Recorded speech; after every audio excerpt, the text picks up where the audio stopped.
Hello and welcome to my YouTube channel. My name is doctor Bhavesh Kumar Dadij और आज हम waves के कंसेप्ट को समझेंगे। सबसे पहले हम ये जान लेते हैं कि वेव क्या होती है। जैसा कि आप यहाँ देख सकते हैं, वेव एक डिस्टरबेंस है जिसमें एक प्लेस से दूसरे प्लेस तक एनर्जी का ट्रांसफ़र होता है। और वेव्स में एक बात इम्पोर्टेंट ये भी है कि मैटर या मास का ट्रांसफ़र नहीं होता, सिर्फ एनर्जी ट्रांसफ़र होती है। So a wave does not carry matter with it, it just moves the matter as it goes through it. Matter move कर सकता है लेकिन ट्रांसफर नहीं होता, एक जगह से दूसरी जगह नहीं जाता है, अपनी ही प्लेस पे वाइब्रेशंस होते हैं मैटर के। आगे हम डिटेल में देखेंगे इसको। सो वेव्स के कुछ कैरेक्टरिस्टिक्स होते हैं जिनसे वेव को डिफाइन किया जाता है, सच एज लैम्डा जो कि वेवलेंथ है, एम्पलीट्यूड जो कि मैक्सिमम डिस्प्लेसमेंट है मीन पोजीशन से, and frequency, angular frequency, time period also. तो ये कुछ कैरेक्टरिस्टिक्स हैं जो वेव के लिए डिफाइन किए जाते हैं, किसी भी वेव के लिए। अनदर इम्पोर्टेंट फैक्टर जो कि किसी वेव के लिए डिफाइन किया जाता है वो है वेव वेलोसिटी, और वो होता है लैम्डा एफ या lambda by T. Lambda wavelength है और एफ इज़ द फ्रिक्वेंसी। सो हम लोग वेव के टाइप्स भी देख लेते हैं। वेव के टाइप्स हम पहले देखेंगे on the basis of propagation medium. So इसके बेसिस पे वेव को टू टाइप्स में डिवाइड किया गया है। First one is the mechanical wave, another one is the non mechanical wave. Mechanical waves वो वेव्स हैं जिनके प्रोपगेशन के लिए मीडियम का रिक्वायरमेंट होता है। इस तरीके के वेव्स को मैकेनिकल वेव्स बोलते हैं। अगर मीडियम का रिक्वायरमेंट नहीं है प्रोपगेशन के लिए तो उस तरीके की जो वेव्स होंगी उनको नॉन मैकेनिकल वेव्स हम लोग बोलेंगे। इट मीन्स अगर मीडियम का रिक्वायरमेंट है तो वैक्यूम में ये मैकेनिकल वेव्स ट्रेवल नहीं कर सकती, बिकॉज वैक्यूम में there is no air, there is no medium. So mechanical wave can not travel in vacuum, but non-mechanical waves can travel through vacuum, and the only one example of that non-mechanical wave is electromagnetic waves or light. जो non mechanical wave है उसका सिर्फ और सिर्फ एक ही example है electromagnetic waves. और मैकेनिकल वेव्स के काफ़ी सारे एग्जांपल हम देख सकते हैं, sound waves, water waves and seismic waves and etcetera. Another type है जो कि हम डिफाइन करते हैं on the basis of direction of wave propagation and medium. So इसका फर्स्ट टाइप है ट्रांसवर्स वेव। इसमें भी दो तरीके से दो टाइप में डिफाइन करते हैं हम लोग, transverse and longitudinal. Transverse waves वो वेव्स हैं जिसमें direction of propagation and displacement of matter जो है वो परपेंडिकुलर होते हैं, 90 डिग्री पे होते हैं। सो यहाँ पे जो डायरेक्शन ऑफ मोशन है, अगर ये एक स्ट्रिंग वेव में ले लूँगा, सो इसमें डायरेक्शन ऑफ मोशन है उसके परपेंडिकुलर है direction of wave propagation. Wave अगर इस डायरेक्शन में जा रही है प्लस एक्स में, सो जो डायरेक्शन ऑफ मोशन है वो प्लस वाई से माइनस वाई में हो रहा है। तो यहाँ से आप क्लियरली विजिबल है। और इसका जो एग्जांपल है वो electromagnetic waves and string waves है। Velocity of transfer waves is defined as the v is equals to root over n by p, और यहाँ पे n है मॉडुलस ऑफ रिजिडिटी और रो है यहाँ पे, सॉरी रो है density. Velocity of string waves एक स्पेशल केस अगर हम लोग लेते हैं ट्रांसवर्स वेव का स्ट्रिंग वेव्स, तो उस वाले केस में v इज इक्वल्स टू होता है root over t by mu. t is the tension in string and mu is the mass per unit length. तो ये वेलोसिटी का फॉर्मूला है ट्रांसवर्स वेव्स के लिए। Another type is the longitudinal wave. Longitudinal wave वो waves हैं जिसमें direction of propagation and motion of particle, जो मोशन है वो सेम डायरेक्शन में होता है। जैसे कि यहाँ पे अगर पार्टिकल का मोशन है वो प्लस एक्स से माइनस एक्स में हो रहा है, और अगर वेव जो है वो प्रोपगेट कर रही है आपकी प्लस एक्स डायरेक्शन में, so direction of wave propagation is in plus x direction and particle का मोशन जो है वो प्लस एक्स माइनस एक्स में, मतलब ये दोनों पैरेलल हैं। तो इस तरीके के जो वेव्स हैं उसको बोलते हैं लॉन्गिट्यूडनल वेव्स, और इसका एग्जांपल है sound waves and spring waves. Velocity of longitudinal waves is defined as the v is equals to b by rho, and this b is the modulus of bulk modulus of medium and rho is the density of that medium. अब हम लोग mathematical representation of travelling wave देख लेते हैं। अगर एक wave travel कर रही है तो उसको मैथमेटिकली किस तरीके से डिफाइन करते हैं। सबसे पहले हम एज्यूम कर लेते हैं पार्टिकल p है जो v वेलोसिटी से इधर जा रहा है और वो p पार्टिकल SHM कर रहा है, ऐसा हम एज्यूम कर लेते हैं। सो इसके लिए हम लोग इक्वेशन लिख देंगे y is equal to a sine omega t, जो कि हम लोग सिंपल हार्मोनिक ऑसिलेशंस में पढ़ चुके हैं। उसका लेक्चर आप लोग डिस्क्रिप्शन बॉक्स में उसका लिंक है, वहाँ से देख सकते हैं। इससे x पाथ डिफरेंस पे p एक पार्टिकल है, उससे x पाथ डिफरेंस पे हम एक नया पार्टिकल एज्यूम कर लेते हैं, दैट इज q, और वो भी v वेलोसिटी से प्लस x डायरेक्शन में जा रहा है। तो इस q के लिए अगर हम लोग इक्वेशन ऑफ लिखेंगे तो वो होगा y is equal to a sine omega t minus theta. अब ये थीटा कहाँ से आया? This is the phase difference. वो कैसे आया वो हम ग्राफ से ऐसा नहीं समझ सकते हैं। This curve is for p and this curve is for q, q will be behind the p, q जो है वो p से पीछे चलेगा, दिस इज माइनस, मतलब ये फेज में पीछे है।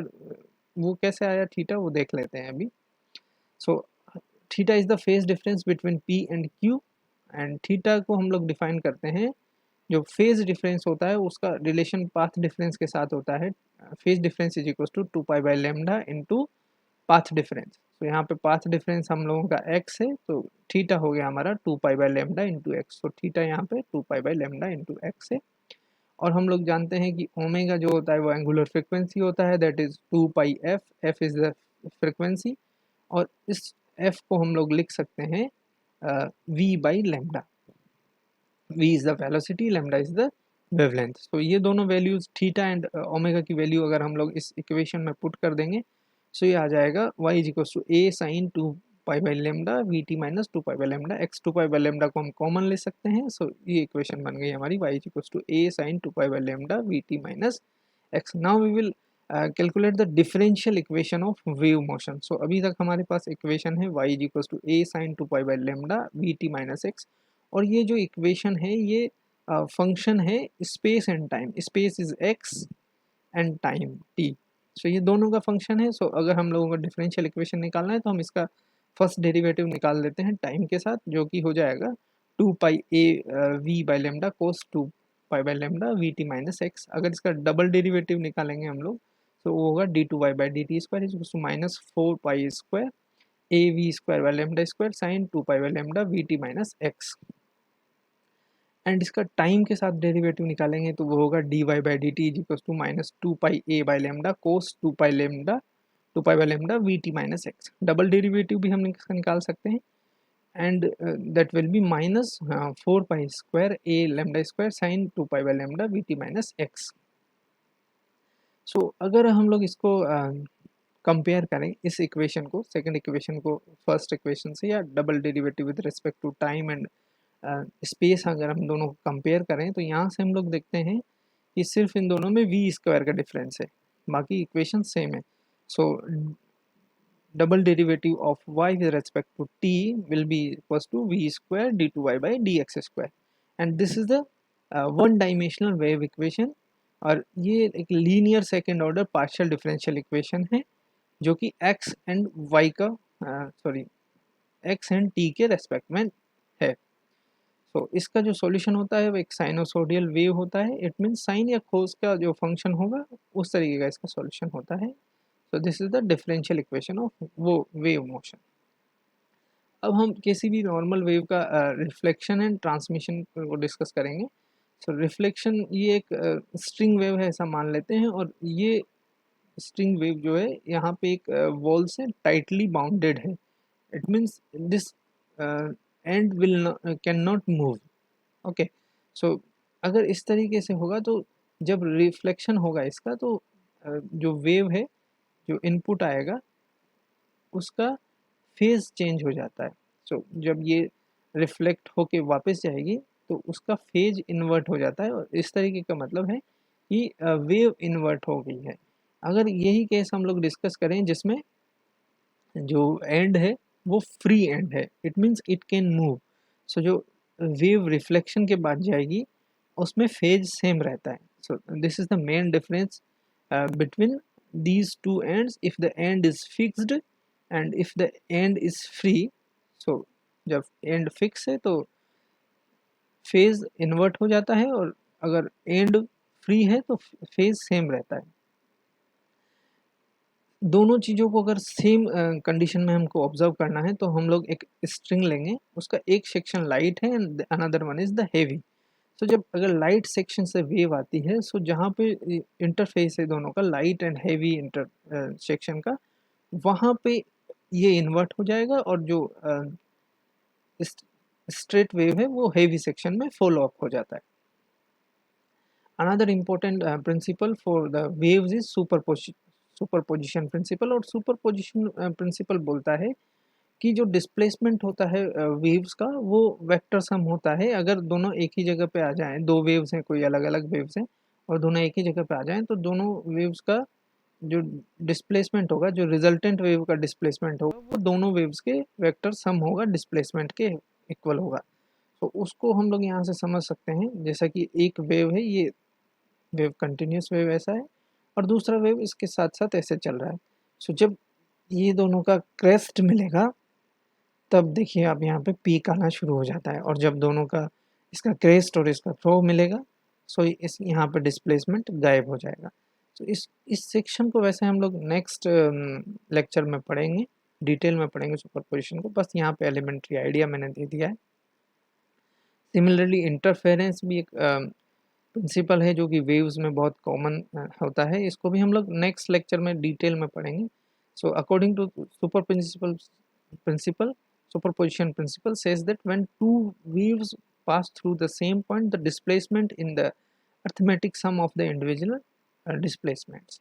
So इसको हम लोग यहाँ से देख सकते हैं, जब दोनों वेव्स का, एक वेव्स जो रुकी हुई है जो ग्रे कलर में है और एक ब्लू कलर की वेव है, अगर दोनों का क्रेस्ट मैच कर जाता है, सो वहाँ पे हो जाता है कंस्ट्रक्टिव इंटरफेरेंस। और अगर कंस्ट्रक्टिव इंटरफेरेंस को आप अभी देख सकते हैं, सो द ब्लैक जो कलर है वो रिजल्टेंट वेव है, एंड अगर दोनों का क्रेस्ट एंड थ्रो मिलता है तो उसको बोलते हैं डिस्ट्रक्टिव इंटरफेरेंस, जबकि रिजल्टेंट एम्पलीट्यूड जो है वो 0 हो गया अगर दोनों का एम्पलीट्यूड सेम है तो।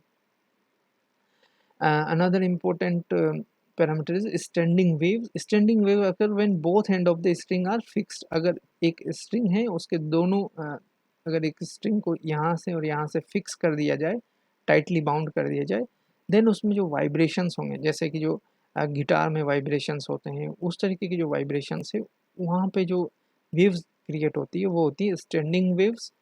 एंड इसमें जहाँ पे एम्पलीट्यूड हमेशा 0 रहता है उसको बोलते हैं नोड्स, एंड जहाँ पे एम्पलीट्यूड या डिस्प्लेसमेंट होता है स्ट्रिंग या वायर में, उसको बोलते हैं एंटी नोड। सो अगर मैं ज़्यादा इसमें वेरिएशंस के साथ देखूं, सो दीज फिक्स पॉइंट जहाँ पे डिस्प्लेसमेंट नहीं हो रहा है, जो फिक्स है पॉइंट्स स्ट्रिंग के, वो सब होते हैं नोड्स, और जहाँ से इसका डिस्प्लेसमेंट मैक्सिमम एम्पलीट्यूड मिलेगा वो होता है एंटी नोड्स, उसको बोलते हैं। सो बिकॉज ऐसा करने से अगर मैं यहाँ पे बीच में एक और नोड बना दूंगा, सो इसके फ्रिक्वेंसीज वेरी हो जाएगी। सो जो मैक्सिमम लेंथ को हम यूज करते हुए अगर इसको स्टैंडिंग वेव्स क्रिएट करें इसमें, सो जो जो मैक्सिमम लेंथ की स्टैंडिंग वेव होगी उसको बोलते हैं रेजोनेंट फ्रिक्वेंसी या फंडामेंटल फ्रिक्वेंसी। इसको फर्स्ट हार्मोनिक्स के नाम से भी जानते हैं। अगर हम लोग यहाँ पे फिक्स कर दें बीच वाले पॉइंट को, फिर से मतलब वहाँ पे फिर से हम नोड बना दें, तो इसमें 3 नोड्स हो जाएंगे और 2 एंटी नोड्स यहाँ पे बन जाएंगे। So this will be called first overtone and second harmonic and so on. So अगर यहाँ पे मैं एक और नोड बना देता हूँ, सो वो हो जाएगा मेरा second overtone and third harmonic. So that's all about some waves, and please like, share and subscribe my YouTube channel.